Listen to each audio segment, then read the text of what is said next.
This iHeartRadio station is brought to you by Vitamin Water. Did I hear you're shopping for a car? Because I've been at it for ages. Ugh, such a time suck, right? Not really. I bought it on Carvana. Super convenient.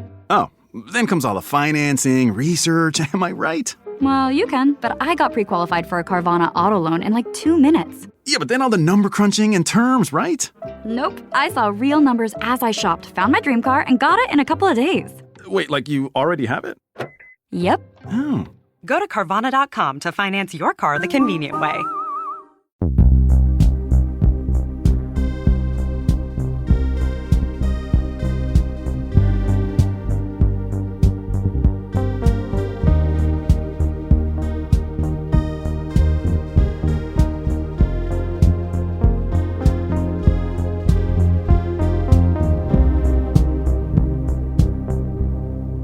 Bienvenue à vous qui avez décidé de nous écouter et de prendre part à ce nouveau voyage de l'esprit. Alors dans cet épisode un peu spécial, ce n'est pas Willy, mais bien moi qui vais vous emmener au-delà des possibles grâce à l'imaginaire. Et je vous invite à écouter ce podcast tranquillement, sous un plaid à côté d'une cheminée, idéalement, pour tout simplement rêver, s'émerveiller, non loin du sapin et des cadeaux. Je voulais prendre ce temps et ce moment particulier que sont les fêtes de fin d'année, symbole de beaucoup de choses, de renouveau, de nouveaux cycles, de fêtes bien sûr, et puis si vous en avez l'occasion, de s'émerveiller un peu plus de l'extraordinaire chance d'être là, et donc de fêter plus intensément encore cette année passant. Parce que finalement, qu'est-ce que ça représente une nouvelle année ? Pourquoi est-ce qu'on fête ça d'ailleurs, une nouvelle année ? Eh bien ça, on le doit un petit peu à César, qui a décidé, comme ça, que le 1er janvier serait le jour de la nouvelle année. Janvier qui vient de Janus d'ailleurs, qui est le dieu du renouveau. Et cette idée de renouveau, ce n'est pas anodin, parce que tout recommence. Au-delà du symbole, la Terre, notre maison, aura effectué, le jour du 1er janvier, un tour complet autour du Soleil, et sera au même point que le 1er janvier de l'année passée. Et le cycle que vous connaissez tous depuis votre naissance, ce cycle qui nous paraît éternel, va se perpétuer et recommencer. Les jours vont se rallonger, les températures petit à petit remonter, et la vie, les plantes, les fleurs, vont reprendre des couleurs. Mais finalement, on pourrait se poser la question, pourquoi d'ailleurs ? Pourquoi ce cycle ? Pourquoi ces saisons ? Pourquoi ces différences de température, de soleil ? Alors, beaucoup de gens pensent que ça vient du fait que la Terre est plus proche du Soleil pendant l'été et qu'elle s'éloigne pendant l'hiver. Et peut-être que vous le croyez aussi, en tout cas ce n'est pas vrai malheureusement. En fait, pour être exact, la Terre est plus proche du Soleil en janvier, donc c'est vous dire à quel point c'est faux. En fait, la distance entre la Terre et le Soleil n'a pas d'effet sur les saisons. Les saisons changent en raison de l'inclinaison de la Terre et du mouvement de la planète, de la Terre, autour du Soleil. La Terre va tourner autour d'un axe. Sauf que cet axe, cette ligne imaginaire qui va du pôle nord au pôle sud, eh bien il n'est pas totalement vertical. Il est incliné un tout petit peu, à 23,5 degrés exactement. Et cet axe penche, plus ou moins, dans la même direction que son orbite autour du Soleil. Mais qu'est-ce que ça a à voir, l'axe d'inclinaison de la Terre, avec les saisons ? Eh bien ça veut dire que selon les moments de l'année, différentes parties de la planète sont inclinées vers le Soleil. Et c'est aussi pour cette raison que les saisons diffèrent selon les régions du globe. Et cet axe de 23,5 degrés, il oscille, tantôt vers le Soleil, tantôt en s'éloignant du Soleil. Et donc de mars à septembre, c'est l'hémisphère nord qui est incliné vers le Soleil. Et c'est à ce moment-là que la moitié nord de la Terre connaîtra le printemps et l'été. Et puis à l'opposé, donc, ce sera l'automne et l'hiver dans l'hémisphère sud pendant ces mêmes mois. Et alors une chose qui est aussi fascinante quand on y réfléchit, c'est que les autres planètes du système solaire aussi ont des axes d'inclinaison et donc ont de fait des saisons. Sauf que ces saisons ne durent pas du tout les mêmes temps et n'ont pas du tout la même intensité d'une planète à une autre. Car les autres planètes du système solaire aussi ont un axe de rotation plus ou moins grand et qui varie plus ou moins vite. Sur la Terre, donc, les saisons comptent entre 90 et 93 jours. Par comparaison, les saisons sur Vénus durent 50 à 58 jours. Les saisons sur Mars, elles, changent environ tous les 6 mois. Et l'été compte à peu près 200 jours et l'hiver 146. Et alors quand on part dans les planètes gazeuses, sur Saturne, imaginez-vous, les saisons durent environ 7 ans. Et si vous viviez sur Neptune, il faudrait attendre plus de 40 ans avant de voir un changement de saison. Mais au-delà de la Terre et de ces saisons qui sont faites de cycles qui nous semblent perpétuels, il y a bien quelque chose qui paraît pourtant inchangé, c'est bien le ciel nocturne. Et je vais vous raconter une anecdote personnelle, je me suis fait moi-même cette réflexion car j'ai depuis peu changé de continent en déménageant au Canada il y a quelques jours. Et donc je me retrouve là, il y a une semaine, dans ce pays si différent, à l'autre bout du monde, la nuit, et soudainement, je retrouve quelque chose qui m'est familier, c'est cette chère grande ours. Et puis, telle ou telle constellation, et puis telle ou telle étoile, et puis telle planète, Jupiter, Saturne. Et j'ai retrouvé cette sensation de découverte des premières fois. Je me suis rendu compte de l'universalité de notre ciel. Peu importe les civilisations, peu importe les âges, il nous apparaît toujours, à peu près, en tout cas similaire, et toujours au même endroit. Les planètes sont au même endroit, à la même place que celles observées par des siècles et des siècles de civilisations qui nous ont précédés, comme englobées par cette immensité qui nous semble immuable. Une autre chose que vous avez peut-être remarqué en regardant le ciel, par exemple un soir d'été avec des amis, c'est que tout à coup, lorsque on prend le temps de regarder ce ciel, les conversations cessent, on se met soudain à chuchoter. Tiens, oh, regarde celle-là comme elle brille. Oh, et regarde ça, c'est une planète ou un satellite, tu crois?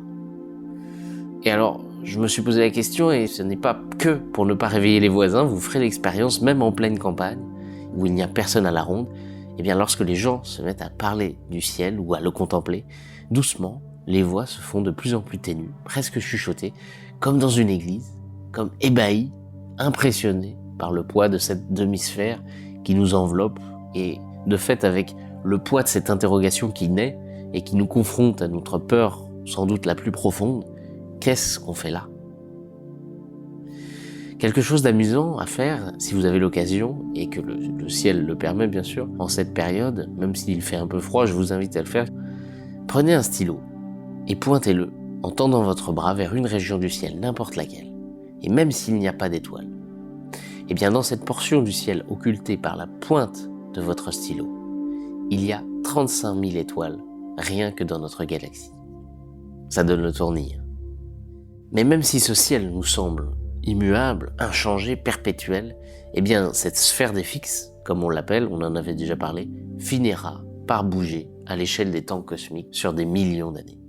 Parce que les étoiles elles-mêmes sont situées à des endroits différents dans la Voie lactée, et donc avec des vitesses différentes. Et notre Soleil lui-même tourne à une certaine vitesse autour de la Voie lactée. Et tout ça fait que, sur des millions d'années, la position des étoiles n'est pas fixe.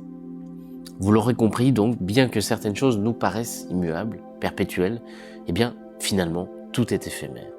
Et comme on le disait dans l'épisode sur la thermodynamique, tout tend indubitablement vers le désordre.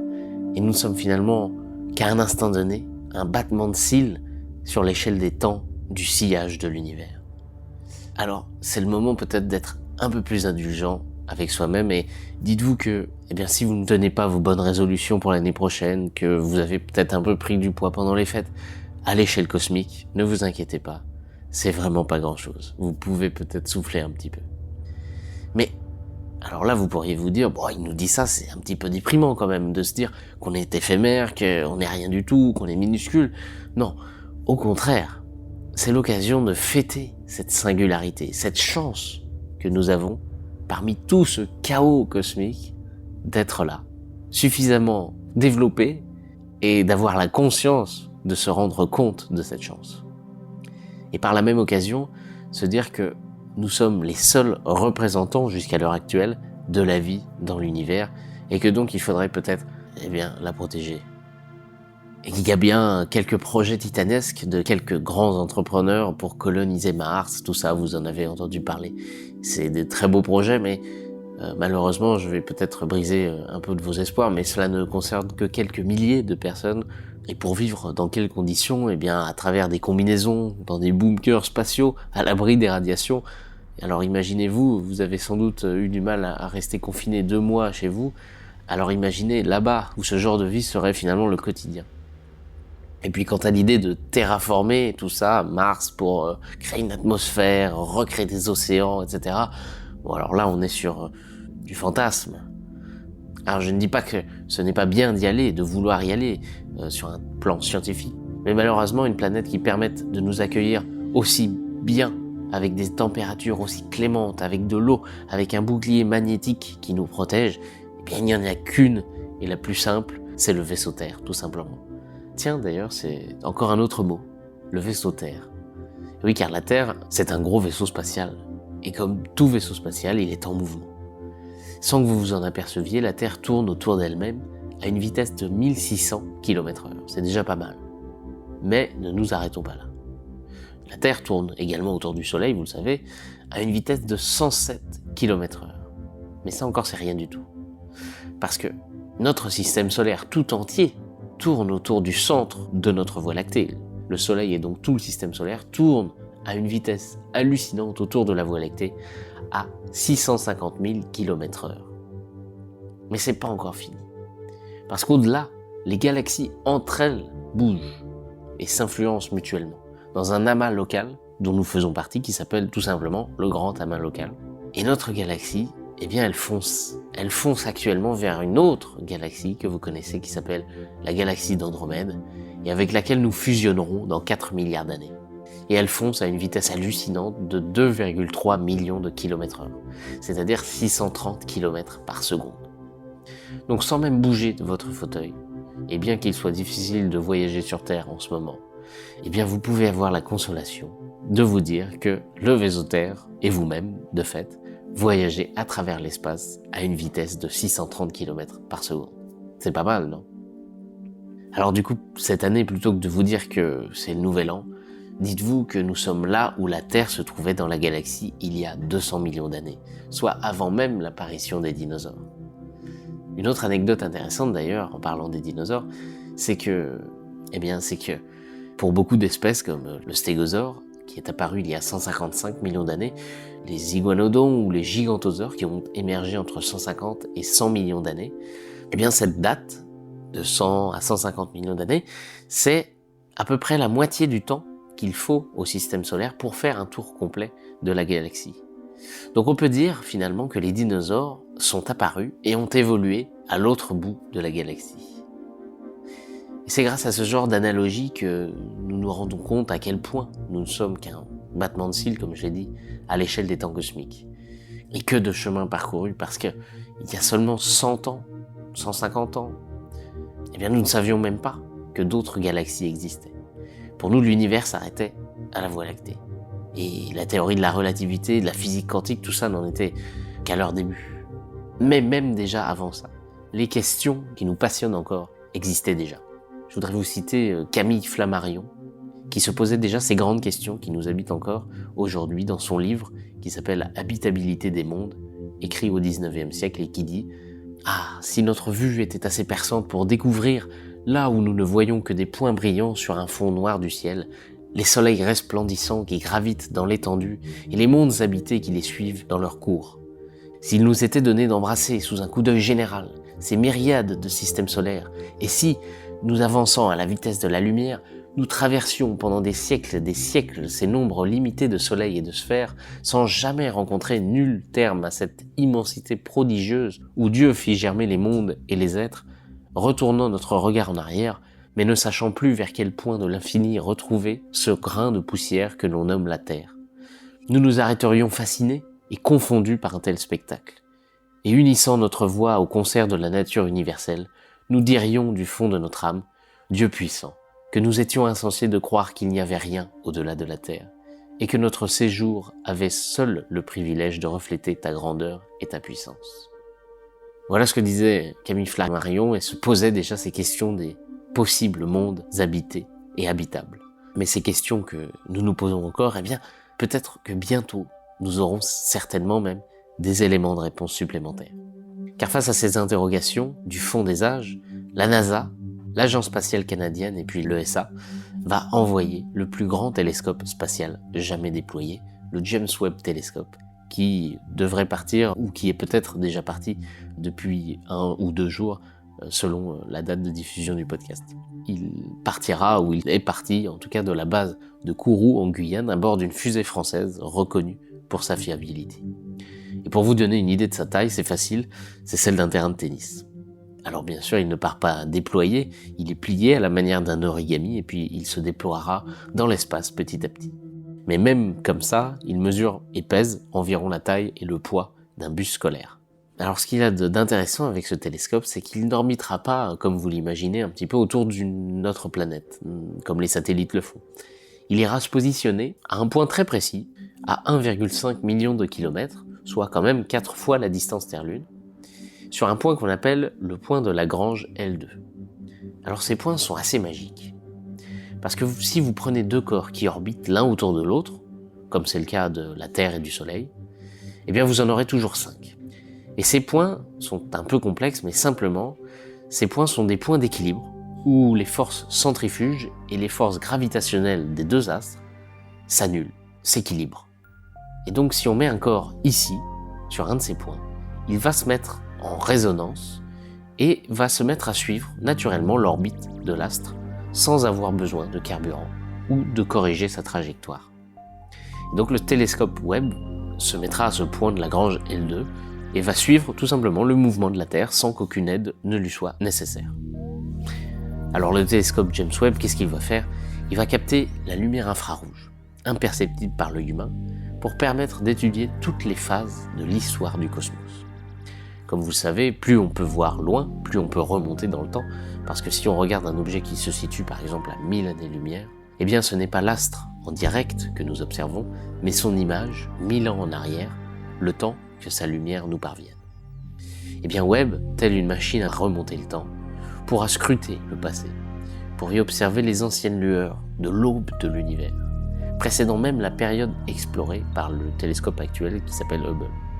Et grâce à son grand miroir, le plus grand jamais envoyé dans l'espace, et à ses instruments très sensibles, les scientifiques vont pouvoir obtenir des indices importants sur certains grands mystères de cette ère, du tout début de l'univers, à 13, quelque chose milliards d'années. Mais la puissance du télescope, eh bien, va aider aussi les scientifiques à découvrir d'autres mondes, comme des exoplanètes, et en apprendre davantage sur le cycle de vie des étoiles, et à dresser un portrait fascinant de l'aube de l'univers et à observer l'évolution des galaxies en temps réel. Et donc, je vous l'ai dit, ce qui fait sans doute peut-être le plus rêver, c'est que Webb permettra aux scientifiques d'étudier d'autres systèmes solaires à un niveau de détail inégalé. Il aidera à déterminer de quels éléments ces planètes sont constituées et à révéler si, sur ces mondes, les conditions sont favorables à la vie. Et alors le télescope pourrait même détecter des signes de vie extraterrestre qui s'appellent donc des biosignatures. Alors qu'est-ce que c'est les biosignatures?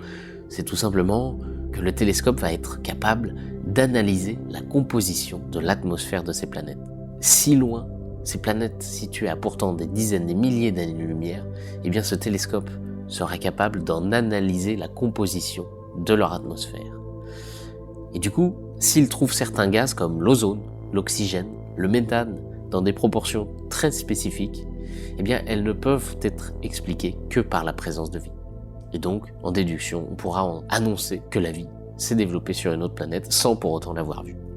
Et puis pourquoi pas la vie intelligente? Parce que notre espèce, à cause de la pollution, malheureusement, produit certains gaz qui sont facilement identifiables, même en très petite quantité dans l'atmosphère, et qui ne peuvent pas être produits naturellement. Si certains de ces composés étaient détectés par le James Webb Telescope sur une autre planète, alors la question de la découverte d'une vie intelligente se poserait. Aussi, ces jours que nous vivons sont historiques, parce que, avec l'envoi de ce télescope, la réponse à cette question, sommes-nous seuls dans l'univers, pourrait bien être levée d'ici aux prochaines années, de notre vivant. Quelle chance nous avons de pouvoir assister à cela.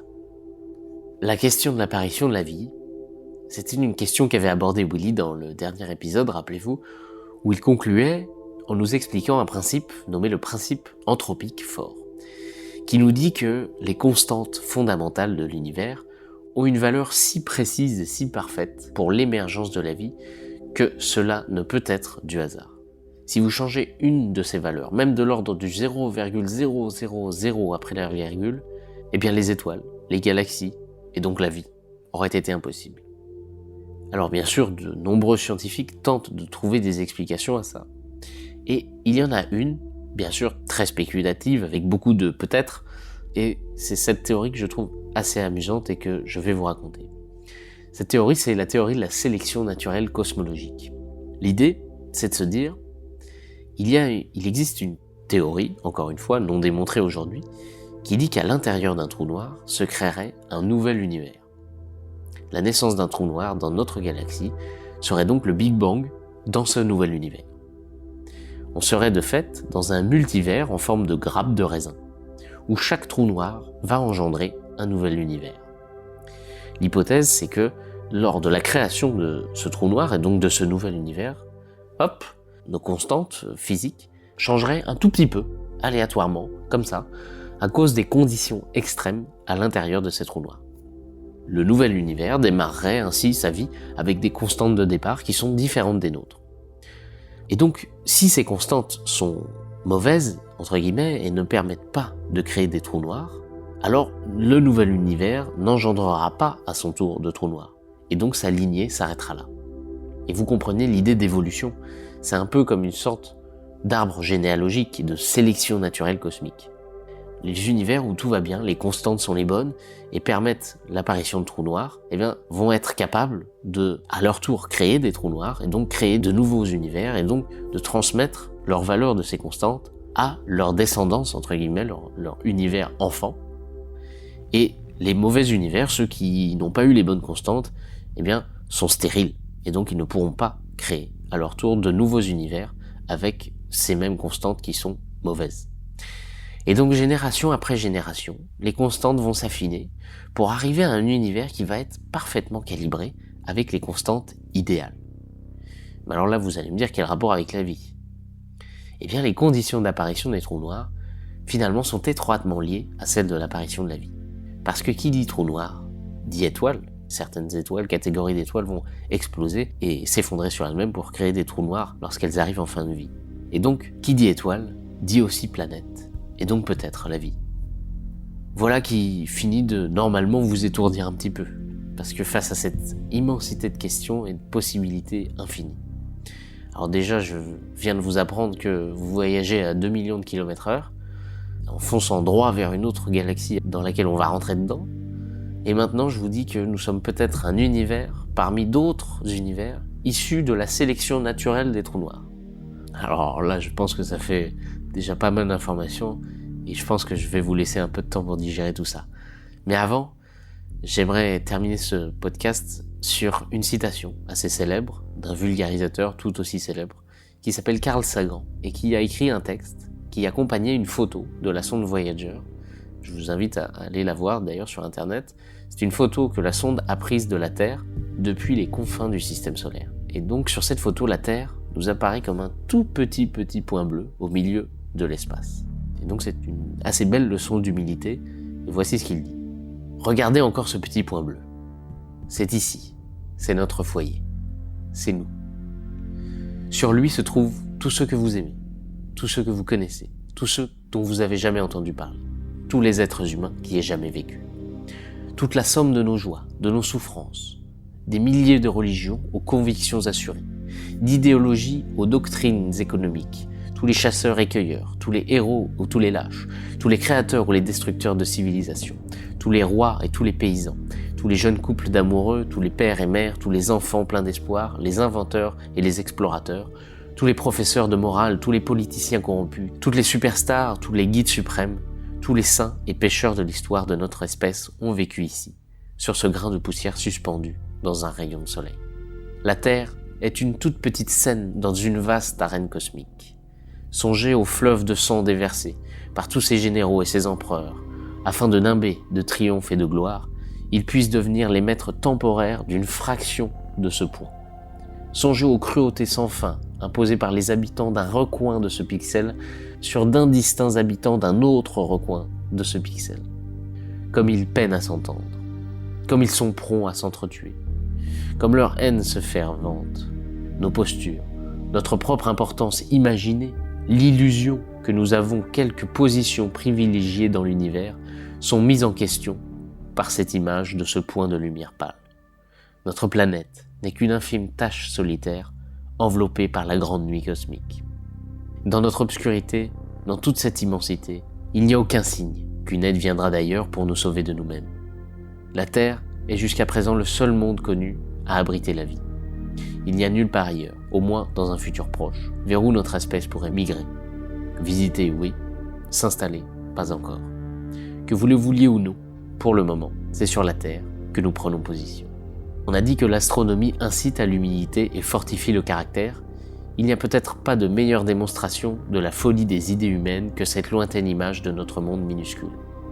Cela souligne notre responsabilité à cohabiter plus fraternellement les uns avec les autres et de préserver et chérir ce point bleu pâle, la seule maison que nous ayons jamais connue.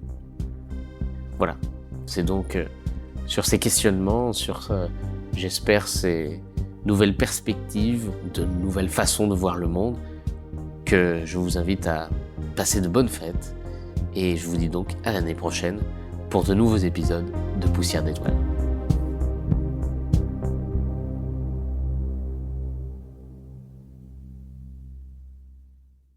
This iHeartRadio station is brought to you by Vitamin Water.